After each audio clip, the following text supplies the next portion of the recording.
Hola, ¿qué tal? Soy el doctor Jorge Felipe Vega Elguézabal, presidente del Colegio de Medicina Interna del Noreste.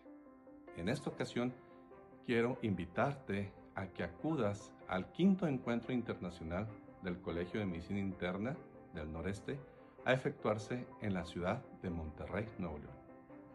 Este encuentro se llevará a cabo del 2 al 4 de octubre de este año y será un encuentro de gran calidad académica, con un impacto profesional muy importante. Vienen ponentes de Estados Unidos, de España, de Guatemala y por supuesto de nuestro bello país, México. Te espero a que me acompañes. No faltes, participa.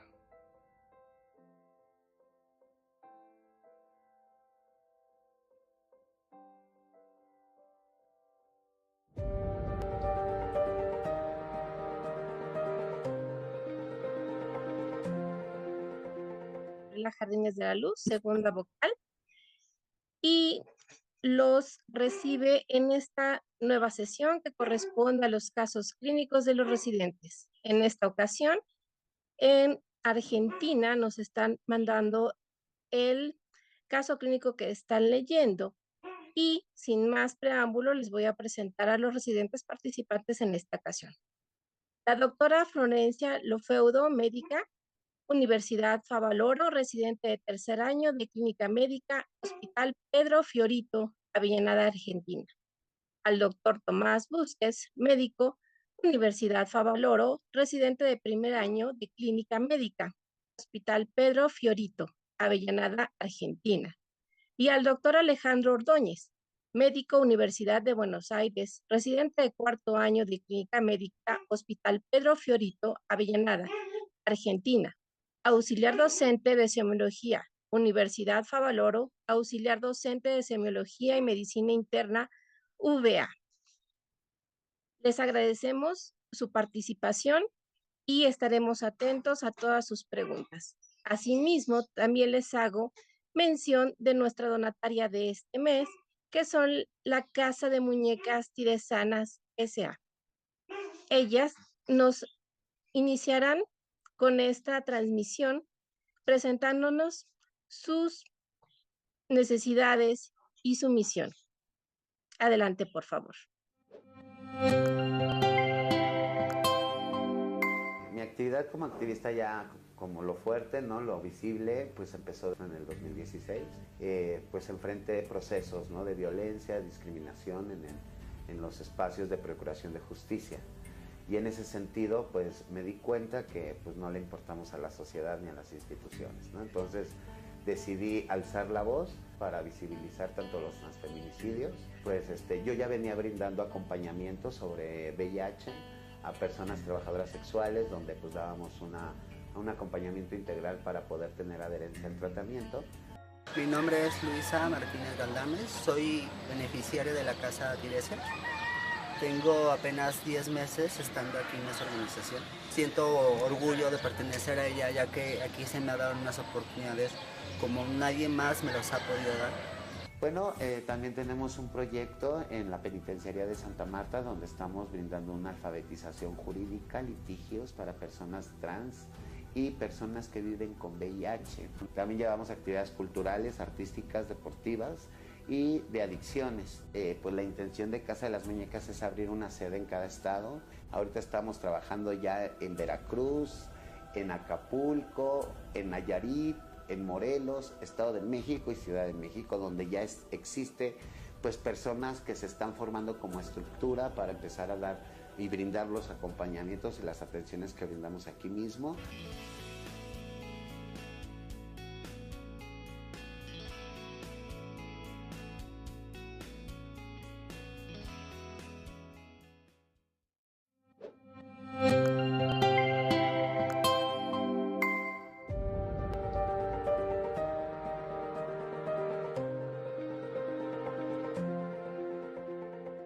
Hola, nosotros somos residentes del Hospital Pedro Fiorito, ubicado en Avellaneda, provincia de Buenos Aires, Argentina. Mi nombre es Alejandro Ordóñez, yo soy residente de cuarto año de Clínica Médica. Mi nombre es Florencia Lefeudo, soy residente de tercer año de Clínica Médica Y mi nombre es Tomás Busquets y yo soy residente también de Clínica Médica. Arrancando con el caso clínico, vamos a presentar a un paciente masculino de 40 años de edad que tenía antecedentes de hipertensión arterial, que como medicación recibía enalapril 5 miligramos cada 12 horas, diabético tipo 2 medicado con metformina 850 miligramos día y además tenía un hábito patológico de tabaquismo activo de 27 paquetes año. El cuadro de nuestro paciente arranca como un brote psicótico por el que fue internado en otro hospital público de la provincia de Buenos Aires en mayo del 2025. En ese centro recibió lorazepam, haloperidol, levomepromacina y divalproato de sodio. Luego de un periodo de internación en ese lugar, fue derivado a una clínica privada de salud mental en donde además recibió risperidona y olanzapina. Nosotros, el primer contacto que tenemos en nuestro hospital con este paciente es el 19 de junio. Lo derivaron de esta clínica privada por un cuadro que referían como fiebre de 38,5 grados centígrados asociado a alteración del sensorio con episodios de alteración psicomotriz. El médico que lo trajo no sabía referir el tiempo de evolución de estos síntomas. Bien, al examen físico, nuestro paciente presentaba una facies inexpresiva, tenía signos de deshidratación, además presentaba sudoración profusa, tenía una apertura ocular espontánea y las pupilas eran isocóricas y reactivas a la luz, y también al examen ocular lo que presentaba era un nistagmus horizontal. Tenía mutismo, no obedecía órdenes simples, evidenciábamos nosotros como mioclonías que se evidenciaban a predominio de los miembros y no podíamos caracterizar ni un foco motor agudo ni tampoco signos de irritación meningia. Se le realizaron laboratorios en el que como positivo resaltaban una hemoglobina de 16,8 y un hematocrito de 51,4 como muestras de hemoconcentración. Además presentaba una falla renal con una urea de 155 y una creatinina de 2,65. Tenía las enzimas hepáticas elevadas, con una GOT de 263 y una GPT de 100, y LDH también elevada de 901. Eritrosedimentación elevada con un valor de 35 y PCR de 7,84. Y además algo que nos llamaba mucho la atención era que tenía una CPK marcadamente elevada con un valor de 7.248. Realizamos también un estado ácido-base en el que destacaba una hipernatremia de 165 con una hipercloremia de 119, un anion gap muy elevado y un ácido láctico que tenía un valor de 2,85. Se realizó también en la guardia externa un seguimiento urinario que vino con resultado no patológico. Nosotros ante el hallazgo de un paciente con alteración del sensorio, también pensamos que nos iba a servir como herramienta diagnóstica realizar una prueba de imagen. En este caso, lo que realizamos fue una resonancia nuclear magnética con contraste con gadolinio, que lo único que evidenciaba como patológico era un realce, no de las leptomeninges, sino de las paquimeninges, que era predominio de la región frontal luego de la administración de gadolinio, sin ningún otro hallazgo patológico. También, encuadrando a nuestro paciente con fiebre y deterioro del sensorio, estábamos obligados a realizarle una punción lumbar. El análisis citoquímico de, el líquido cefalorraquídeo no mostraba ninguna particularidad. Se realizó además, en ese contexto, un electroencefalograma, se realizó en vigilia, presentando un trazado de mediano voltaje con una frecuencia de 9 ciclos por segundo, con ondas alfa dominantes. Este electroencefalograma mostraba una lentificación generalizada y una desorganización moderada. Bien, en el contexto ese, lo primero que tenemos que pensar, estando ante este paciente, es en una urgencia infectológica, que es la meningitis o encefalitis de origen infeccioso, que lo que a nosotros nos aportaba de positivo para este cuadro, nuestro paciente, es que tenía fiebre y alteración del sensorio, pero lo que nos hacía caer un poco el diagnóstico es que tenía el líquido cefalorraquídeo, que la verdad que era no patológico. Nosotros obtuvimos cultivo de gérmenes comunes y micobacterias que vinieron con resultado negativo, lo mismo que el GeneXpert, y enviamos también la muestra de líquido cefalorraquídeo para análisis molecular de los neurovirus y ese resultado vino negativo también. Aparte, como mencioné recién, en la resonancia que se hizo con contraste, no había realce de las leptomeninges. Entonces, habiendo descartado prácticamente el cuadro, el origen infeccioso de este cuadro, también nos teníamos que plantear con un paciente que tenía fiebre de 38,5, alteración del sensorio, que había recibido previamente antipsicóticos, que tenía una CPK marcadamente elevada y que además marcaba una sudoración profusa, teníamos que plantearnos un síndrome neuroléptico maligno. Pero dentro del cuadro clínico presentado, ¿qué faltaría para sumar al diagnóstico de síndrome neuroléptico maligno?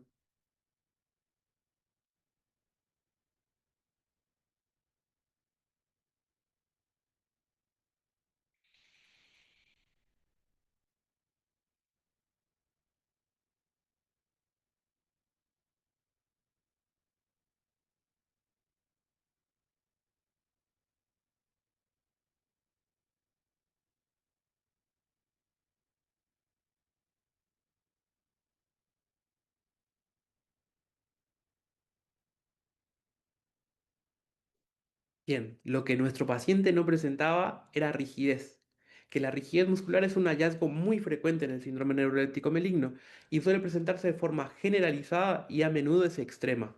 En cambio, nuestro paciente lo que presentaba eran mioclonías, que si bien en el DSM-5 se describen las mioclonías como algo que puede llegar a estar asociado al síndrome neuroléptico maligno, no es un cuadro que sea típico perdón, no es un hallazgo típico de este cuadro. Ahora, hablando un poco de la teoría del síndrome neuroléptico maligno, es una emergencia neurológica que se presenta como un efecto adverso idiosincrático tras la administración de antipsicóticos. Principalmente se describe como luego de la administración de antipsicóticos de primera generación, como lo es el haloperidol, cosa que recibió nuestro paciente, pero también se lo ha descrito como asociado a neurolépticos de segunda generación, como la risperidona, que también recibió nuestro paciente. Típicamente, los síntomas van a aparecer durante la primera semana luego de la administración del tratamiento antipsicótico. Clínicamente lo que va a suceder es que se va a caracterizar primero por una hipertermia. En nuestro caso, nuestro paciente tuvo mucho registro de más de 38 grados centígrados. Además, se va a asociar a una alteración del sensorio que puede presentarse como un mutismo, como un estado catatónico.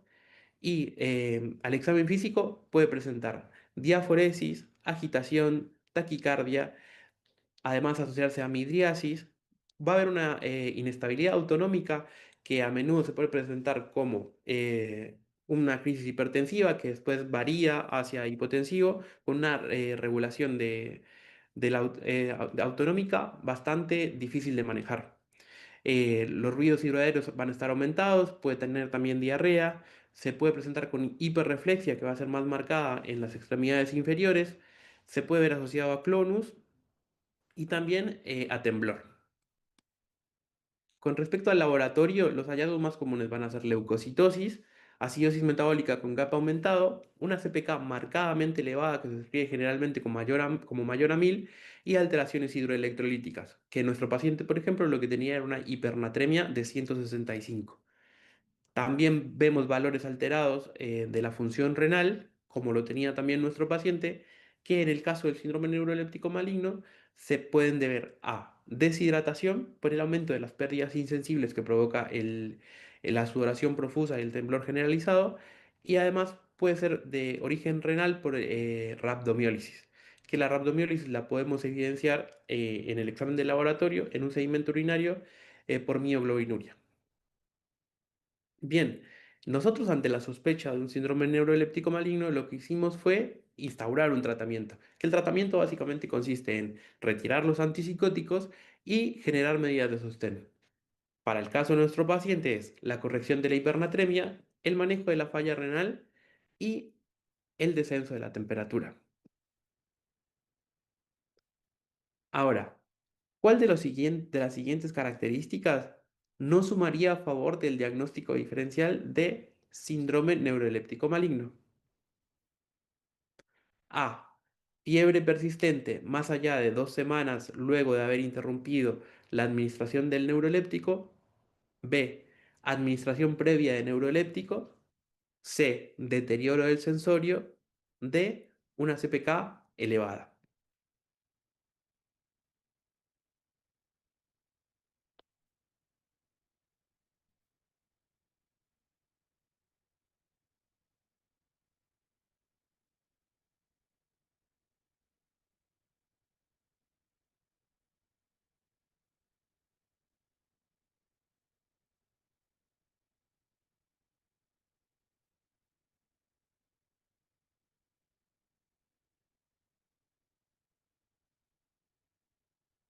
Bien, lo que no nos sumaría a favor de este diagnóstico diferencial es que el paciente persistía con fiebre luego de haber interrumpido la administración del neuroeléptico.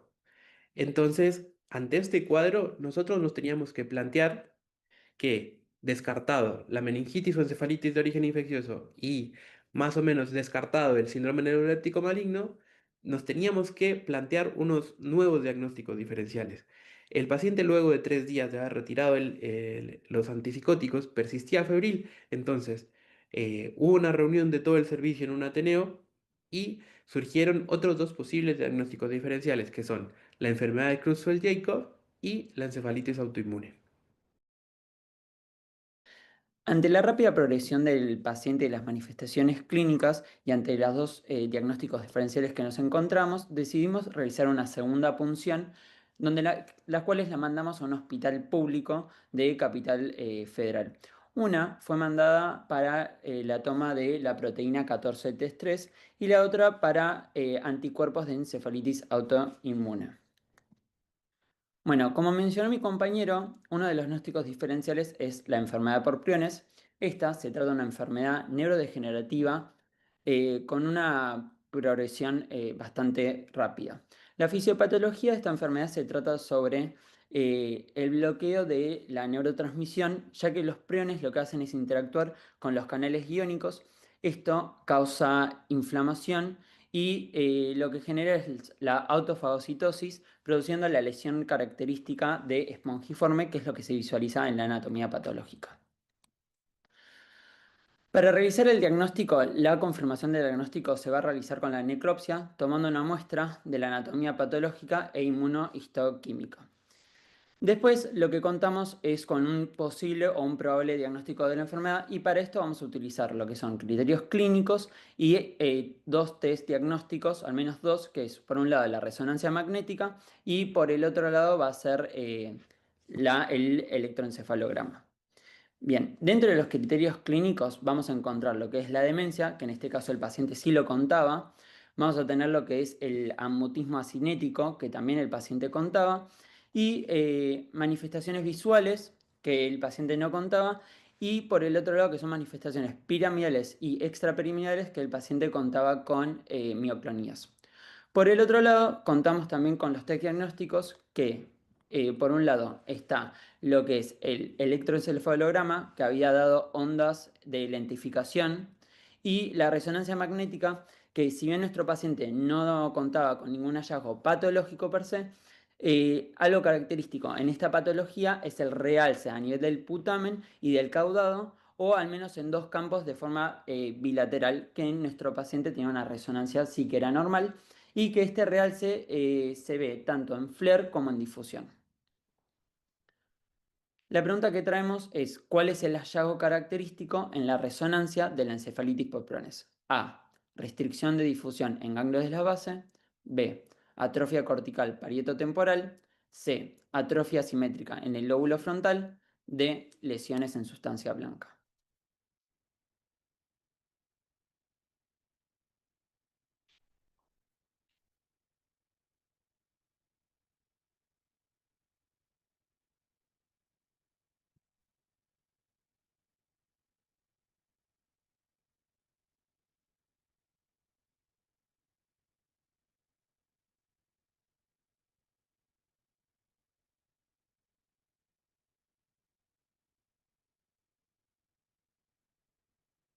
La respuesta correcta es la restricción de difusión en los ganglios de la base. Mientras que estuvimos esperando los resultados que aún no contamos de la proteína, sí obtuvimos los resultados de la inmunología que nos dio positivo para NMDA.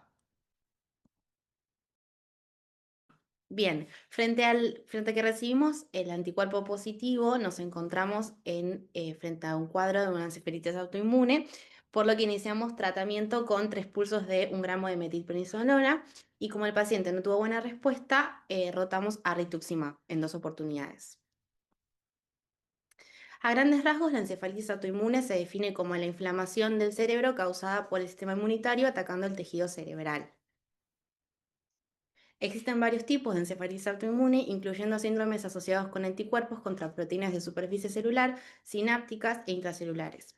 En cuanto a la encefalitis por anti-NMDAR, que fue la que vino positiva a nuestro paciente, se da en 5 a 10 por cada 100.000 habitantes por año y es de las más frecuentes dentro de la encefalitis autoinmune. Dentro de los factores desencadenantes documentados se encuentran el teratoma de ovario y la infección por herpes simple.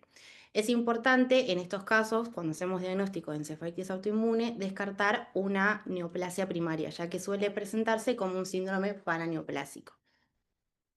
Según el Consejo Argentino de Diagnóstico y Tratamiento de Encefalitis Autoinmune en adultos del 2025, presentan distintos criterios diagnósticos. Tenemos uno que es obligatorio, 2 que son específicos, 2 que son sensibles. El que es obligatorio es la exclusión de otras causas, como infecciones, trastornos metabólicos o exposición a sustancias tóxicas. Después tenemos 2 específicos, uno que es altamente específico, como la detección de los autoanticuerpos. Otro que también es específico es la evidencia de inflamación del sistema nervioso central, que está respaldada por pleocitosis en líquido cefalorraquídeo y o hallazgos anormales en resonancia o alteraciones típicas en el electroencefalograma. Y después tenemos 2 sensibles. El más sensible es inicio subagudo, que es menos de 3 meses, de al menos uno de los siguientes: déficit de memoria operativa, estado mental alterado o síntomas psiquiátricos.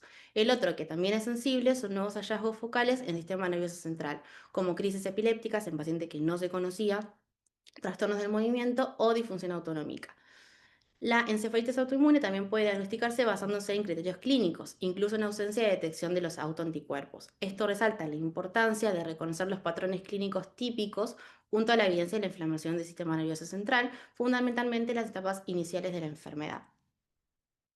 A modo ilustrativo, lo que vemos ahora serían los tipos de anticuerpos y el sitio de afección en lo que sería el sistema nervioso central. En nuestro paciente vino positivo el anti-NMDAR, que lo que vemos en la segunda columna, que está en color amarillo, que afecta la corteza extralímbica. En cuanto a la clínica, hay síntomas iniciales que son prodrómicos como fiebre, cefalea, diarrea, síntomas urinarios bajos. Luego de 1 o 2 semanas aparecen síntomas de periodo intermedio como conductuales cognitivos, confusión, desorientación, déficit de memoria, la habilidad afectiva o alteración en el sueño. Síntomas psiquiátricos como por ejemplo nuestro paciente que al principio fue interpretado como un brote psicótico en donde tenía ideas delirantes paranoides, alucinaciones o hipersexualidad, alteración del lenguaje, dificultad en encontrar las palabras, ecolalia, ecopraxia o mutismo, como también presentó nuestro paciente. Y luego finalmente aparecen síntomas tardíos, como convulsiones, alteraciones en el movimiento, como ataxia, disinesia, rigidez o posturas bizarras, y puede haber inestabilidad autonómica, ya sea desregulación de la temperatura, como también tenía nuestro paciente, inestabilidad de la presión arterial, hipoventilación o arritmias cardíacas. Entonces, ¿cuándo sospechar esta enfermedad, esta patología en pacientes que presentan un trastorno conductual o cognitivo? Bueno, por ejemplo, como nuestro paciente es un paciente joven con alteraciones cognitivas atípicas que son severas o desproporcionadas, compromiso de nivel de conciencia, un curso que sea fluctuante, puede o no tener crisis epilépticas, movimientos anormales, trastornos del sueño o síntomas y signos autonómicos. También que se trate de una rápida progresión o síntomas refractarios a la medicación convencional y puede tener hipersensibilidad a neurolépticos, presentarse como un síndrome neuroléptico maligno, que fue uno de los diagnósticos diferenciales que presentamos anteriormente, rigidez, rabdomiólisis o acaticia, que el cuadro clínico anímico-conductual es atípico, polimorfo y que puede incluir o no un síndrome catatónico, que puede haber o no también antecedentes de una neoplasia previa o en curso. Esto también lo que había aclarado de descartar siempre una neoplasia primaria porque se presenta como un paraneoplásico, y que los estudios complementarios muestran alteraciones específicas o sugestivas del encefalitis autoinmune, ya sean los autoanticuerpos, la resonancia o electroencefalograma. Bien, a modo ilustrativo, lo que mostramos acá también, que según el Consenso Argentino de Diagnóstico y Tratamiento de Encefalitis Autoinmune en Adultos de 2025, se ven, según el tipo de anticuerpo, alteraciones en resonancia magnética o el PET y el electroencefalograma. Nuestro paciente tenía positivo el anticuerpo anti-NMDAR y lo que vemos en resonancia es que en 50% frecuentemente al principio es normal, pero que en algunos casos se puede haber alteración del sistema extralímbico, lesiones hiperintensas en T2 y en FLAIR que realzan post-contraste. Bien, en este cuadro lo que vemos es un algoritmo de manejo del paciente con sospecha de encefalitis autoinmune. Nos basamos en el cuadro clínico típico y lo que hacemos es pedir una resonancia magnética y hallazgos de laboratorio. Si vemos alteraciones típicas en resonancia y ya descartamos otras patologías, lo que tenemos que hacer es pedir el panel de anticuerpos, hacer una punción lumbar y pedir un electroencefalograma. Y en ese caso iniciamos tratamiento empírico. Si identificamos el anticuerpo, lo que hacemos es iniciar el tratamiento específico y pesquisa de neoplasia. Y si no identificamos ningún anticuerpo, también igualmente tenemos que pesquisar la neoplasia. Si la resonancia es normal o tiene alteraciones inespecíficas y ya descartamos otras etiologías de urgencia, también hacemos una punción lumbar y hacemos el electroencefalograma. Si es anormal o sospechoso de encefalitis autoinmune, pedimos el panel de anticuerpos e iniciamos tratamiento empírico. Y si es normal, mantenemos una conducta expectante.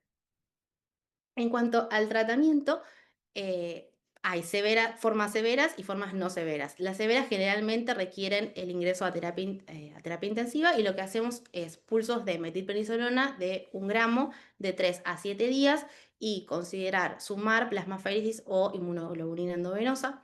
Si tenemos buena respuesta, mantenemos el corticoide vía oral hasta recibir el resultado de los anticuerpos y en ese caso hacemos descenso gradual de los corticoides o rotamos a azathioprina o rituximab y lo mantenemos por 1 a 2 años. Si tiene respuesta insuficiente, luego de 5 a 10 días, rotamos a rituximab 2 gramos. Y en las formas no severas, hacemos también pulsos de metilprednisolona 1 gramo de 3 a 7 días. Si la respuesta es insuficiente, luego de 2 a 4 semanas, hacemos inmunoglobulina endovenosa o plasmaféresis y si tiene buena respuesta, mantenemos el corticoide oral hasta recibir el resultado de los anticuerpos. Y hacemos descenso gradual de los corticoides o rotamos a rituximab. Y esto lo mantenemos por 6 meses a 1 año. Lo que hicimos con nuestro paciente fueron 3 pulsos de metilprednisolona de 1 gramo y luego rotamos a rituximab ya que no tenía muy buena respuesta. Bien, la pregunta sobre este tema es, de los siguientes, ¿cuáles son hallazgos comunes en la resonancia en pacientes con encefalitis con anticuerpos anti-NMDA? A. Afectación del sistema extralímbico. B. Realce por contraste. C. Áreas de hiperintensidad en T2 y FLAIR en diferentes áreas del parénquima. D. Todas son correctas.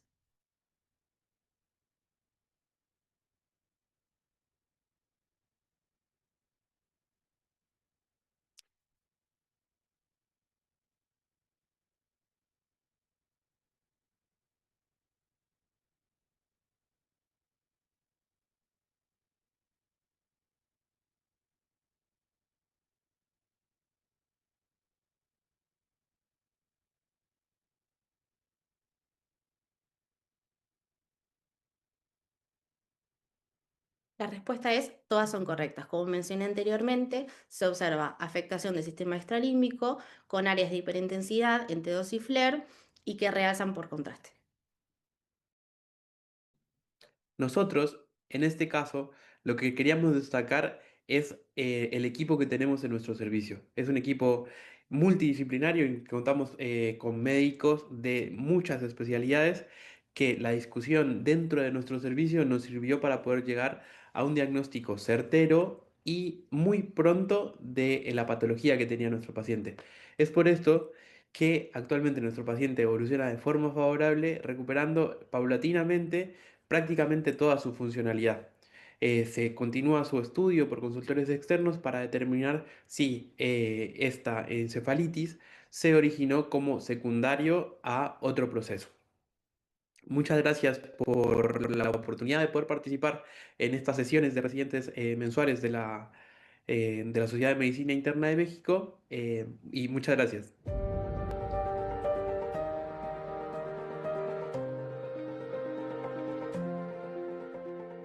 Bueno, queridos compañeros, muy buenas noches. Este es el caso. Bueno, aprovechamos para mandar una felicitación a nuestros compañeros de Argentina por su excelente presentación y por el muy interesante caso que nos presentan.